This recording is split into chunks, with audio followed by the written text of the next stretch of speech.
ഉച്ച കഴിഞ്ഞൊരു ഉറക്കമുറങ്ങിയതാ. ഉറക്കത്തിന് സമയം അങ്ങ് നീണ്ടുപോയി. ഇപ്പം ഏകദേശം ഒരു 6 മണിയൊക്കെ ആയിട്ടുണ്ട് കേട്ടോ. 2 ദിവസമായിട്ട് എനിക്ക് പഴംപൊരി തിന്നാനൊരു പൂതിയുണ്ട്. അപ്പം പിന്നെ പഴംപൊരി അങ്ങോട്ട് ഉണ്ടാക്കാമെന്ന് കരുതി. ഇന്നലെ കടയിൽ പോയപ്പോൾ കുറച്ച് നട്ട്സ് വാങ്ങിയിട്ടുണ്ടായിരുന്നു. നട്ട്സ് എല്ലാം തീർന്നിരിക്കുന്നതുകൊണ്ട് അതങ്ങോട്ട് പൊട്ടിച്ച് അങ്ങനെ വെച്ചേച്ചു. അതും എടുത്തു വെക്കാൻ മറന്നും പോയി.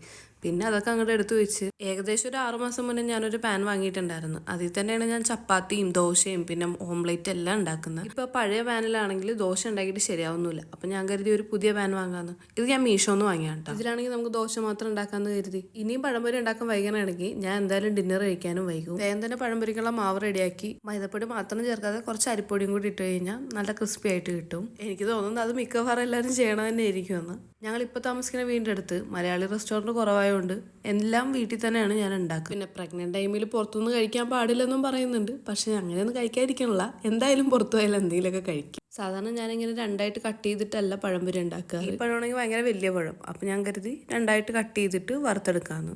നേരത്തെയൊക്കെ ഞാൻ പഴംപൊരി ഉണ്ടാക്കുമ്പോൾ ചീനച്ചട്ടിയിൽ ഇട്ടിട്ട് ഇങ്ങനെ എണ്ണ മുങ്ങി പൊങ്ങണ രീതിയിലാണ് വറുത്തുകോരി എടുക്കാറ്. പക്ഷേ ഉണ്ടല്ലോ, ഇതേപോലെ ഫ്രൈ പാനിൽ ഇട്ടിട്ട് വറുത്ത് കഴിഞ്ഞാൽ എണ്ണ കുറവും മതി. അതേപോലെ എണ്ണ കുടിക്കലും കുറവായിരിക്കും പഴംപൊരി. പിന്നെ ഇലക്കിട്ടൊരു ചായ റെഡിയാക്കി. അപ്പോഴേക്കും സേതുവും വന്നിട്ടുണ്ടായിരുന്നു. ഇപ്പോൾ ഇങ്ങനെയൊക്കെയാണ് എൻ്റെ വൈകുന്നേരങ്ങൾ. ഇനി അടുത്തൊരു വീഡിയോ ആയിട്ട് നാളെ കാണാം.